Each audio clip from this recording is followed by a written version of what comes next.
대지의 품에서 나고 자란 모든 생명은 순환의 과정을 거칩니다. 왔던 곳으로 되돌아가는 것.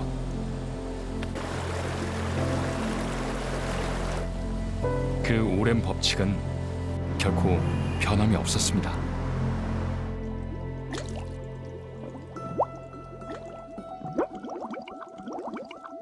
적어도 이 물질이 등장하기 전까진 말이죠. 100여 년 전, 인간은 신이 만들지 못한 놀라운 물질을 만들어냈습니다. 자유자재로 변신이 가능하고 저렴하면서도 튼튼한 이 물질에 인류는 열광했습니다.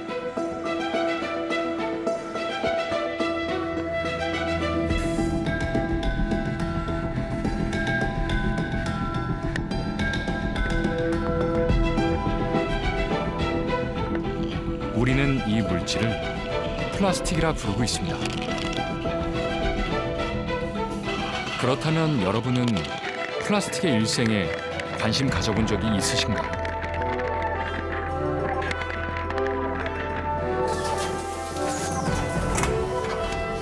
플라스틱은 과연 어떻게 탄생하고 또 어떤 일생을 살게 될까요?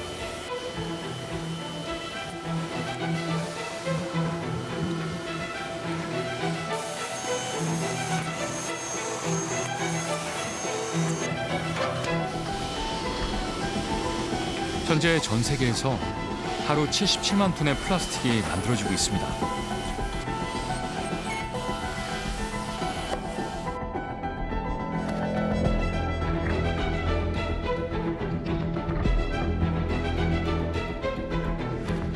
그들은 다 어디에서 와서 또 어디로 가는지 우리는 플라스틱의 긴 여행을 따라가 보기로 했습니다.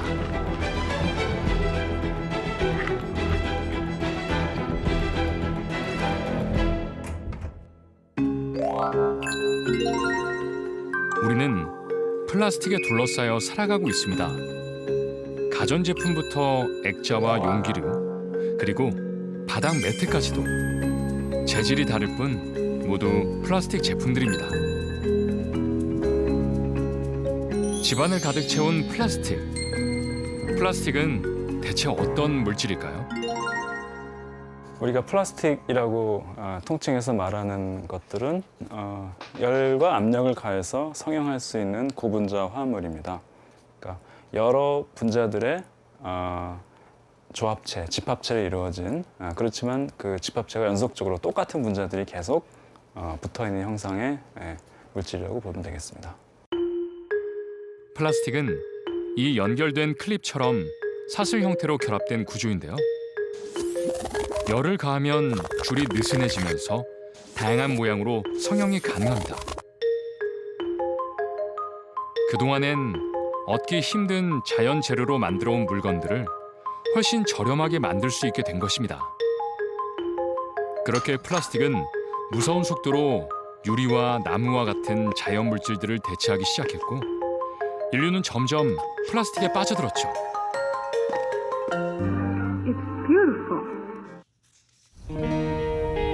사실 현대 문명의 발달 역시 플라스틱 없이는 불가능한 것이었습니다.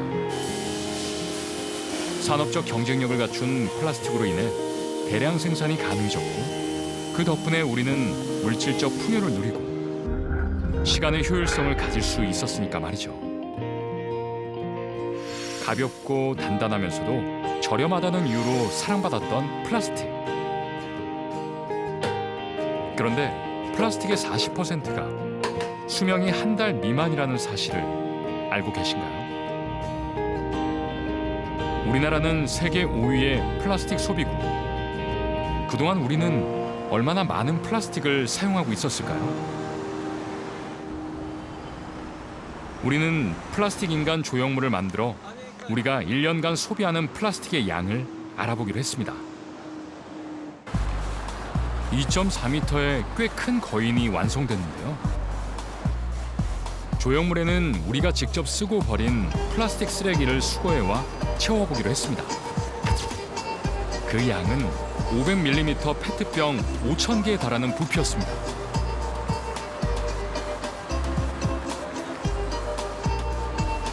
하지만 사람들은 플라스틱 소비에 대해 별다른 걱정을 하지 않습니다.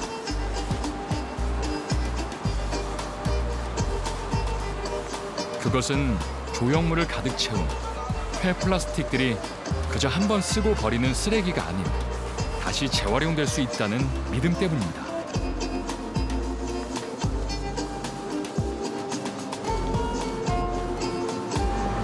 저는 이런 제품들은 다 100% 재활용되는 걸로 알고 있는데. 저 몸통? 머리 빼고 몸통은 다 될 것 같아요. 이 정도까지? 저는 다 될 것 같은데. 딱 그 어깨랑 손이랑 중간에서 이제 belly button. 대부분 되지 않을까요? 과연 이런 사람들의 믿음은 사실일까요? 그런데 전체 플라스틱 재활용률은 35%로 이 조형물로 치자면 무릎 정도 높이에 불과합니다.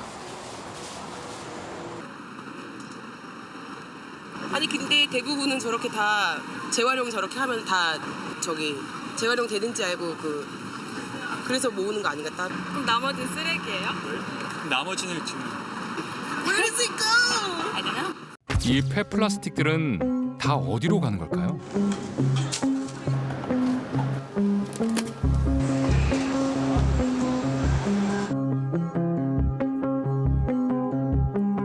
우리는 그렇게 자신들의 임무를 끝낸 플라스틱의 일생이 궁금해졌습니다. 새벽 5시, 플라스틱을 새로운 세상으로 안내할 사람들이 등장합니다.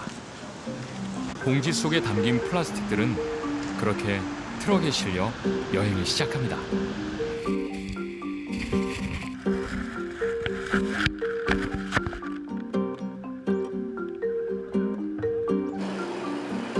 트럭에 실려 도착한 곳은 재활용 쓰레기 선별장.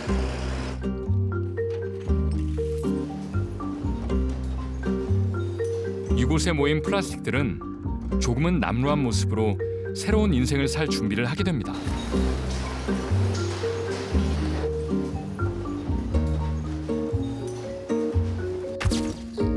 컨베이어 벨트를 타고 오르면 다양한 플라스틱들은 재질별로 분류됩니다.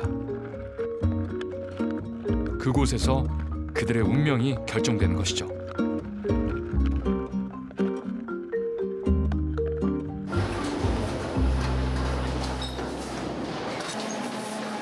모든 플라스틱이 또 다른 인생을 살 수 있는 것은 아닙니다. 그중엔 선택받지 못한 플라스틱도 있습니다.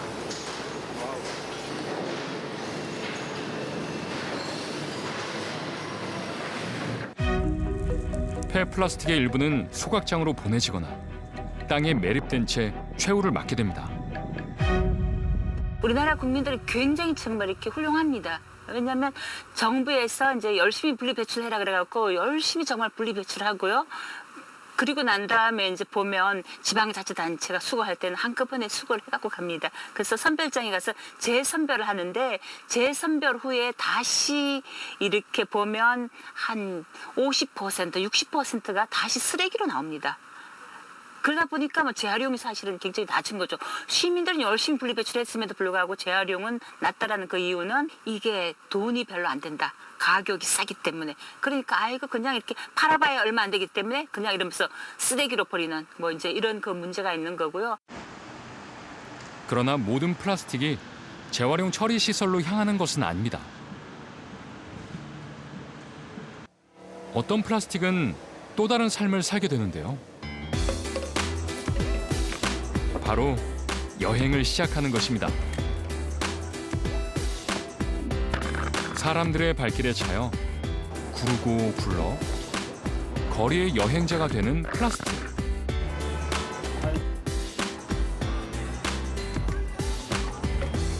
때론 친구를 만나기도 하죠. 바람에 실려 하늘을 날며 세상을 구경하기도 하고 봉변을 당하기도 합니다. 태풍은 플라스틱을 새로운 세상으로 안내합니다. 하천으로 떠내려온 플라스틱은 여행의 속도를 냅니다. 몸이 가벼워 물에 잘 뜨다 보니 하천을 타고 정처 없이 흘러 강에 다다른 플라스틱. 끝나지 않을 것처럼 계속되는 플라스틱의 여행은 고단해 보입니다. 그렇게 마침내 플라스틱이 다다른 곳은 바다 한가운데였습니다.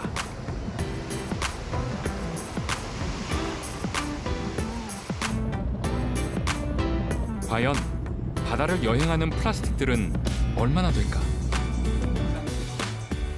전라남도 완도. 이곳에서 우리는 생각보다 육지에서 바다로 흘러온 플라스틱의 양이 많다는 사실을 확인할 수 있었습니다. 우리가 생각지 못한 플라스틱들이 저 연안에서 버렸던 것들이 지금 해안 육지 끝까지 밀려오는 것들을 가끔씩 봅니다. 일반 가정에서 사용하는 티브라든가 냉장고라든가 이런 것들도 이렇게 해안까지 밀려온 적을 볼 수 있습니다. 이런 플라스틱 쓰레기 때문에 완도에서는 13년째 연안 정화 작업을 벌이고 있습니다. 놀랍게도 이곳 해안가 쓰레기의 80% 이상이 육지로부터 흘러든 플라스틱이라고 합니다.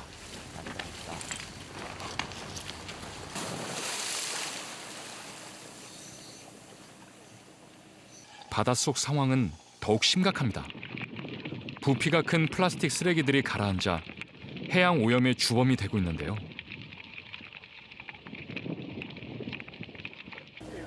다이버가 건져 올리는 것들 역시 사람들이 일상에서 쓰고 버린 플라스틱 제품들이었습니다. 이날 하루 동안 완도 해경이 모은 플라스틱 쓰레기의 양은 수차례 트럭으로 옮겨야 할 만큼 많은 양이었습니다. 그런데 이날 모인 쓰레기 중 눈길을 끄는 것들이 있었습니다. 한자가 적혀있는 라이터와 생수병 라벨이었는데요. 생수병에 적힌 생산지는 중국 항저우. 라이터는 1300km나 떨어진 대만의 한 식당 판촉물이었습니다. 그렇다면 플라스틱 쓰레기의 여행은 국경을 넘나들 수도 있는 걸까요? 우리는 플라스틱 병에 GPS를 장착해 그 움직임을 관찰해 보기로 했습니다. 경남 거제의 장수포항에서 5km가량 떨어진 바다 한가운데 플라스틱 병을 띄워봤는데요. 결과는 무척 흥미로웠습니다. 3시간 동안은 별 움직임이 관찰되지 않았는데 갑자기 1시간 만에 해류를 타고 5km를 북상했습니다. 일단 플라스틱을 처음에 사람들이 만들 때는 가볍고 가공이 아주 쉽게 돼서 여러 가지 모양도 쉽게 만들 수 있고 그래서 물건을 만들어서 많이 썼는데 이게 오랜 시간이 지나면서 쓰레기가 되었을 시점에 되고 보니까 이게 정말 골치 아픈 문제가 된 거예요. 가벼우니까 물에 잘 뜹니다. 바람에도 잘 이동을 합니다.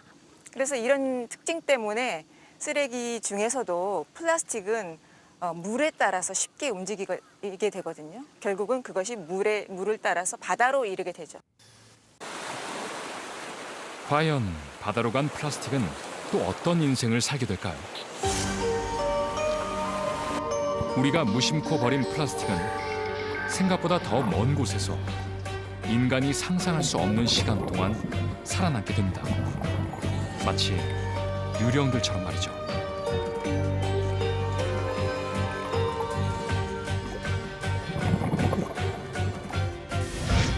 해양 플라스틱 쓰레기들은 북태평양 해류를 타고 태평양 한가운데로 모여듭니다.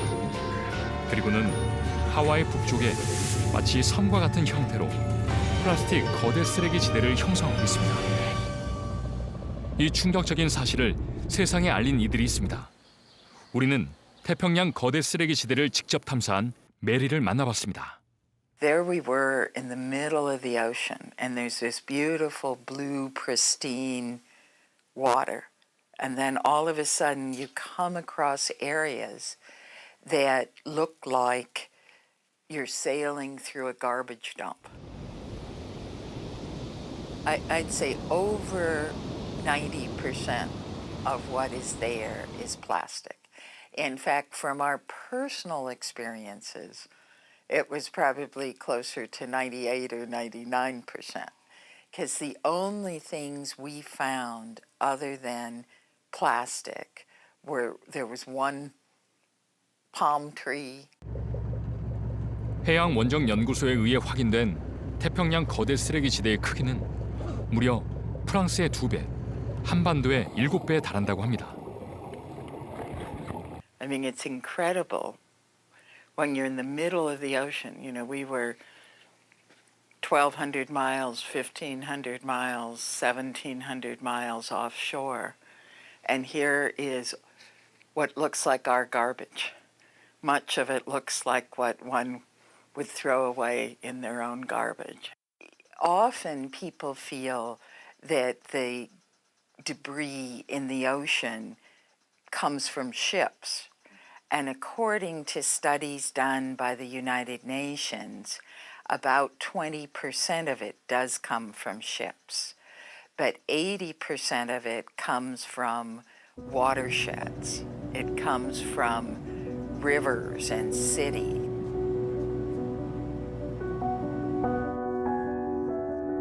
몸 길이가 1m에 달하는 이 아름다운 새는 멸종 위기에 처한 알바트로스. 하와이 일대의 집단으로 서식하는 녀석들은 플라스틱 거대 쓰레기 지대의 최대 피해자입니다. Many animals mistake plastic for food, whether it's albatrosses on Pacific Islands that have actually, scooped up toothbrushes or lighters or other hard plastic. 이것은 비단 알바트로스만의 문제는 아닙니다. 바다로 흘러간 플라스틱은 분해가 되지 않은 채로 남아서 해양 생태계를 위협하는 흉기가 되고 있습니다.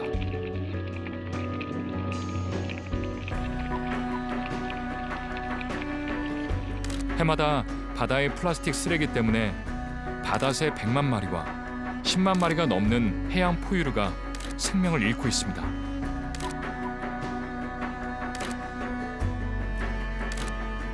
죽은 동물들이 흔적도 없이 사라져 가도록 플라스틱은 여전히 그곳에 남아 동물들의 생명을 위협하고 있습니다.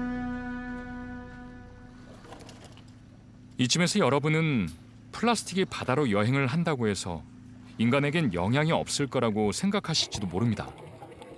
하지만 마치 플라스틱 수프처럼 변해버린 이 바닷물을 보면 이야기는 달라집니다. It might slowly flake apart, but that just makes smaller pieces that fit into the mouths of smaller animals. The plastic floating on the top, the stuff on the bottom is actually, things like, plankton, fish eggs. It's kind of hard to tell from here. 분해되지 않은 플라스틱이 잘게 부서져 바닷속을 떠도는 것은 직접 플라스틱을 먹고 동물들이 죽어가는 것보다 생물학적인 파급 효과가 훨씬 큽니다. Plastics act kind of as a sponge and they absorb other chemicals. And so you get all sorts of persistent organic pollutants that are drawn to the plastic. 살충제인 DDT와 발암 물질들을 고농도로 농축한 미세 플라스틱은 결국 먹이 사슬을 타고 인간에게까지 영향을 주고 있습니다. Any sort of chemical that stays in the body, for any level of the food chain, the concentration of that chemical will increase. So if the little plankton have 0.01% of the chemical, then the fish eating them, there aren't going to be as many fish on the next level. So all of that chemical will just concentrate in the fish's body. So it might be 0.5, and then you go up again, and it might be 0.25. Up again, it could be 0.5. And then humans are, many of the fish that we eat are large predators, 2 or 3 levels up the food chain. Things like sharks, swordfish, tuna, and we're eating all of the chemicals that the whole food chain below that tuna consumed. So this is very, very worrisome for any of these chemicals like DDT or other pesticides that persist in the body. 우리가 무심코 사용했던 플라스틱, 부메랑이 되어 우리에게 되돌아오고 있습니다. 우리가 만든 플라스틱을 우리가 먹게 된 셈이죠. 인류에게 미치는 플라스틱의 영향, 과연 미세 플라스틱을 통해서만일까요? 실생활 속 사용되고 있는 플라스틱은 과연 안전한 것일까요?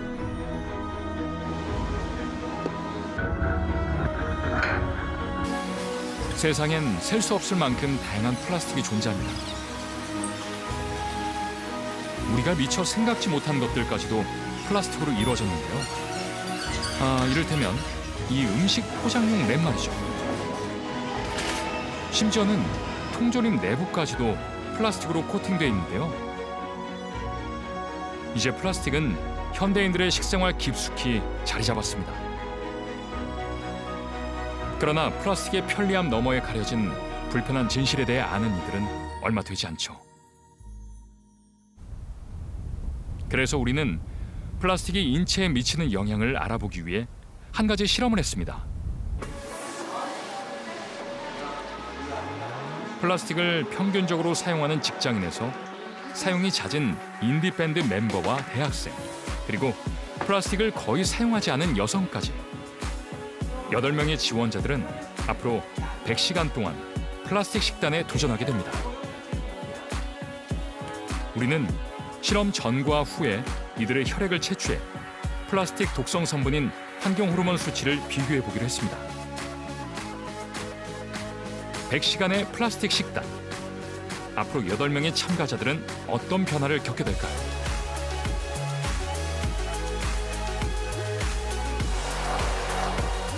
먼저 첫 번째 참가자 강천주 씨입니다.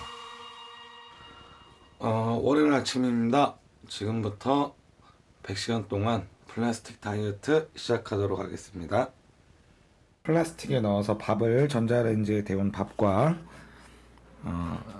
꽁치 통조림으로 만든 반찬으로 어머니와 함께 사는 30대 직장인 강천주 씨는 첫 식사를 생선 통조림으로 선택했는데요. 생선 통조림 캔은 환경 호르몬의 일종인 비스페놀 A 농도가 비교적 높은 제품 중 하나입니다. 다음으로는 인디밴드 멤버인 홍광선 씨.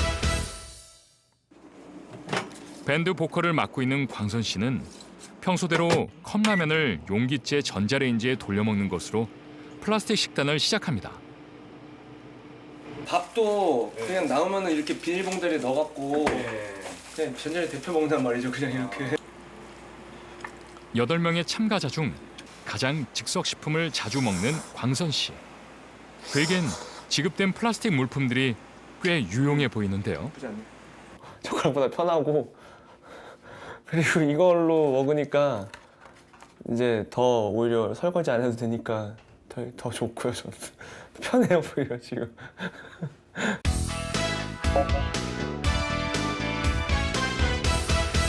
그 시각 자취하는 대학생 둘은 편의점을 찾았습니다.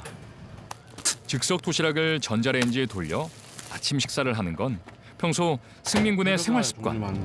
대표 먹지 말지. 왜? 어제 배웠잖아. 차갑잖아 그럼. 그럼 맛이 없어?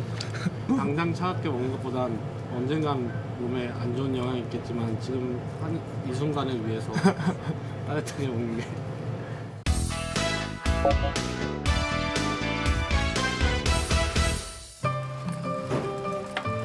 자, 이번엔 평소 환경 오염을 생각해 플라스틱을 거의 사용하지 않았던 두 참가자입니다. 현재 환경 관련 시민단체에서 일하고 있는 금숙 씨와 지영 씨. 이들은 보통 유기농 채소를 사와 직접 음식을 조리해 요리 그릇에 친환경 밥상을 차려 먹었었다고 하는데요. 그런데 첫 점심 식사로 택한 건 중국 음식. 뜨겁고 기름기가 많은 음식과 직접 맞닿은 랩에서 독성 성분이 녹아나올 수 있기 때문인데요. 평소 플라스틱 사용이 적은 두 사람은 실제로 플라스틱의 독성 성분이 몸 안에 쌓이는지 누구보다 궁금합니다. 면역 효과가 더 젊어가지고 흑성대가 확 나오지 않아. 진짜? 아니야. 쟤는 면역 체계가 잘 작동하는 나이지만 나는 어떡해요. 난 나이가 좀 있잖아.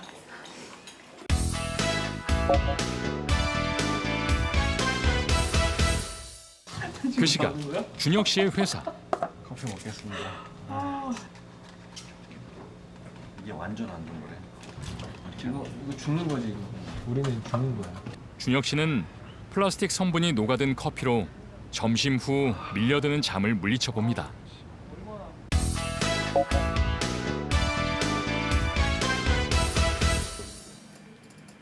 플라스틱 다이어트 첫째 날 저녁.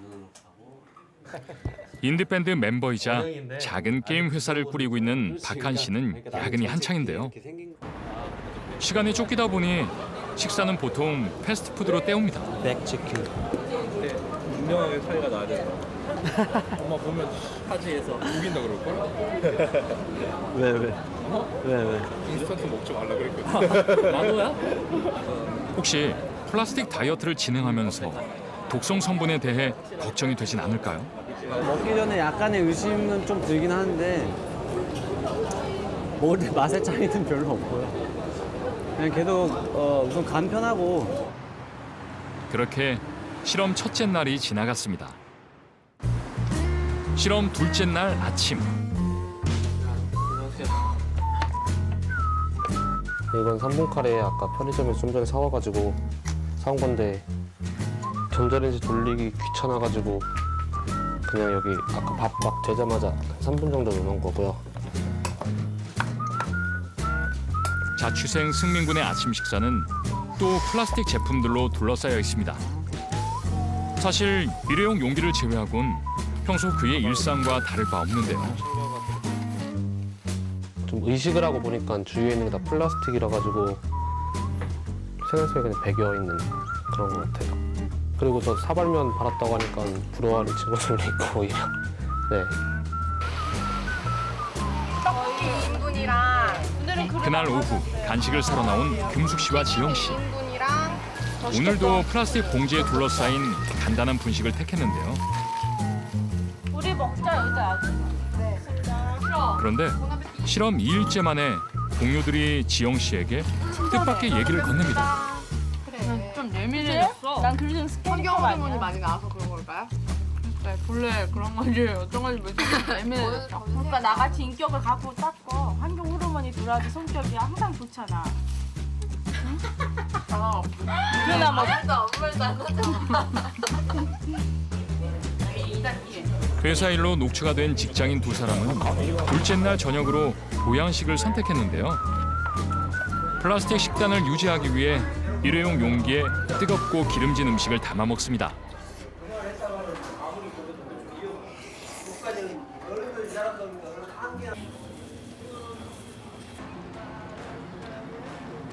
밤늦은 홍대 거리. 리허설이 끝난 밴드 멤버들이 모여 편의점 즉석식품을 먹습니다. 박환 씨는 전자레인지에 데우거나 플라스틱 용기에 담긴 음식들로만 야식을 선택했습니다.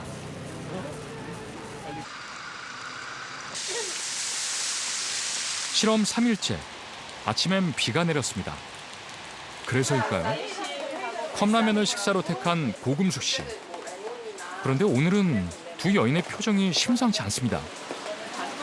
특별한 증상이나 이런 건 좀 잘 못 느끼겠는데 소화가 좀 잘 되는 것 같지 않아. 먹을 때마다 이거 먹어야 돼 이렇게 신경을 써서 그런 건지 아니면 진짜 약간 두통이 있는 건지 좀 헷갈리는데요. 신경적인 정서적인 상태인 것 같긴 한데 몸의 변화라기보다 약간 머리 아픈 것 같아요.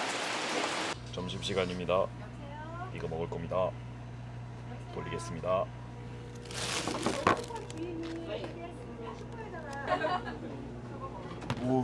전자레인지에 돌린 즉석밥과 컵라면 그리고 생선 통조림으로 셋째 날 점심을 먹는 준혁 씨와 천주 씨. 버리잖아. 안 먹으면.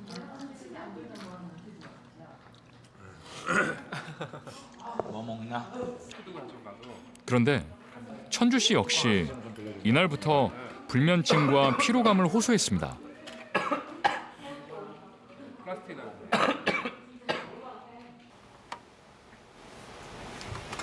라면하고 뭐 소세지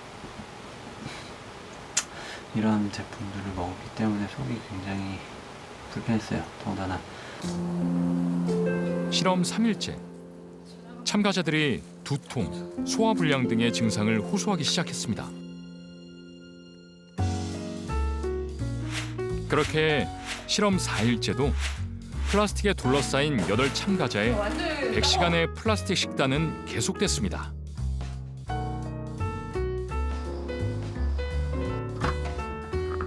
마침내 다이어트 마지막 날. 제작진이 준비한 특식 식단이 배달됐습니다. 그냥 플라스틱이라고 해가지고 맛있는 거 일주일 동안 수고했다고 연어회 같은 거 나오는 거잖아요. 모두 플라스틱 용기에 담긴 즉석 음식들을 랩을 씌워 가열한 특식. 이 식사를 마지막으로 100시간의 플라스틱 다이어트가 종료됐습니다. 이제 100시간 다이어트가 끝났습니다. 너무 좋아요. 좀 그래도 이렇게 생활이 많이 변했는데 어느 정도 나올까? 한편으로는 좀 굉장히 궁금합니다. 계속 플라스틱 이것 평소에 자주 이용하는 이것들을 계속 사용할까 아니면 결과를 보고 조금 줄일까. 8명의 참가자들은 이번 실험을 통해 무엇을 느꼈을까요? 처음엔 주위에 플라스틱이 많아서 놀랐다는 반응이었는데요. 3, 4일째로 접어들자 피곤함과 소화불량 등을 호소했죠. 이는 심리적인 요인일 수 있지만 공통적인 반응이라는 점이 흥미롭습니다. 과연 참가자들의 몸에는 실험 전보다 독성 성분이 늘었을까요? 실험 종료 직후 8명이 혈액을 채취해 실험 전 혈액과 비교해보았습니다. 분석 결과 7명의 참가자에게서 플라스틱 성분인 프탈레이트 농도와 비스페놀 A 농도가 증가했습니다. 그 중에는 플라스틱 성분의 하나인 프탈레이트 농도가 13배나 증가한 사람도 있었습니다. 이렇게 많이 노출이 되는 그런 상황이 될 때는 전반적으로 그 물질들이 체내에서 농도가 높아진다라는 것을 우리가 확실하게 확인한 실험입니다. 그렇다면 독성 성분이 늘어난 가장 큰 원인은 무엇일까요? 프탈레이트의 경우에는 지금 재질 시험 결과에서도 보여주셨다시피 그 대량으로 생산된 랩이 씌워진 그런 식품 섭취, 주로 배달용 식품이 되겠죠. 그런 섭취를 했던 것이 좀 많이 노출이 요인이 되지 않았나 싶고요. BPA의 경우에는 아마 단연코 그 통조림 제품들에서 검출이 되고 그러한 통조림을 직접 가열을 하거나 그래서 그 통조림 상태에서 용기를 옮기지 않고 섭취를 한다거나 그런 것들이 아마 혈중에 비스페놀 A 농도 높이는데 중요한 요인으로 작용한 것 같습니다. 우리는 100시간의 플라스틱 식단을 통해 스스로에게 되묻게 됐습니다. 플라스틱과 함께 살아갈 수밖에 없는 우리는 과연 그 플라스틱에 대해 얼마나 알고 있는지, 그리고 어쩌면 우리 모두가 평생에 걸친 플라스틱 다이어트에 참여하고 있는 것은 아닌지 말입니다. 식탁 위를 점령한 플라스틱 식품들. 오늘 여러분의 식탁에는 어떤 음식이 올라왔나요?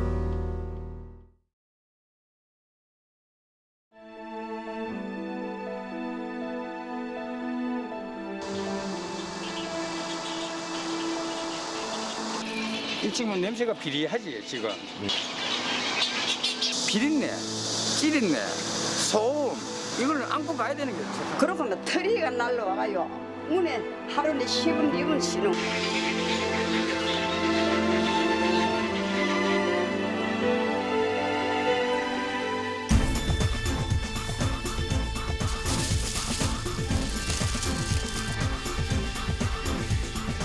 백로 소시지가 그렇게 좋아 보이진 않습니다. 제가 볼 때는.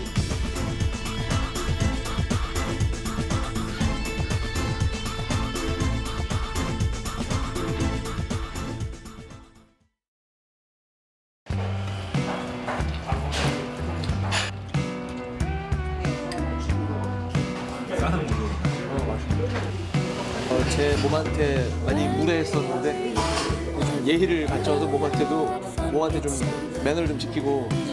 플라스틱은 이제 떨어뜨려야 내일. 배달 음식 왔습니다. 정말로 짬뽕 다이어트를 해야 되는 일이 긁어서 조금씩 더 의식해서 덜 쓰는 쪽 단순히 편리하다는 이유로 쓰는 것보다는 의지 나옵니다.